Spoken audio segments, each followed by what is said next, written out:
ആഗ്രഹിച്ച കാര്യങ്ങൾ നടന്നിട്ടില്ലേ? കുറേ നാളായിട്ട് കാത്തിരിക്കുകയാണോ? പരീക്ഷയ്ക്ക് തോറ്റോ? വിവാഹം നടക്കുന്നില്ലേ? ഉദ്ദേശിച്ച പോലെ ഒന്നും കാര്യങ്ങൾ വർക്കാവണില്ല. മൊത്തം കാര്യങ്ങൾ കയ്യിൽ നിന്ന് പോയിരിക്കുന്ന അവസ്ഥയാണോ? കുറേ പേര് പറയുന്ന കാര്യമാണ്, ഒന്നും വർക്കാവണില്ല ചാ. സത്യത്തിൽ കേൾക്കുമ്പോൾ ഭയങ്കര സങ്കടമുണ്ട്. കുറേ പേർക്ക് ലൈഫിൽ ഒന്നും പ്രതീക്ഷിച്ച പോലെ നടക്കണില്ല. അപ്പോൾ ഒരാളോട് ചോദിച്ചാൽ, ഞാൻ കുറേ നാൾ പ്രാർത്ഥിച്ചു, എൻ്റെ പ്രാർത്ഥന ദൈവം കേട്ടില്ല. അങ്ങനെ പറയണ്ട. ദൈവം എല്ലാ പ്രാർത്ഥനയും കേട്ടിട്ടുണ്ട്.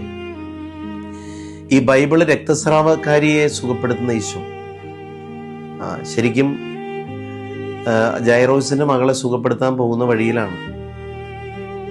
ഞാനപ്പോൾ ഇങ്ങനെ ഓർക്കാറുണ്ട്, നമ്മുടെ ലൈഫിലേക്ക് ദൈവം വരാൻ വൈകുന്നത് നമ്മളെക്കാൾ ആവശ്യമുള്ള ആരെയും സുഖപ്പെടുത്തുന്നതുകൊണ്ടാണ്. അവന് യാത്രയിലാണ്. നമ്മൾ കാണുന്ന ഒറ്റ ലെൻസിലാണ്.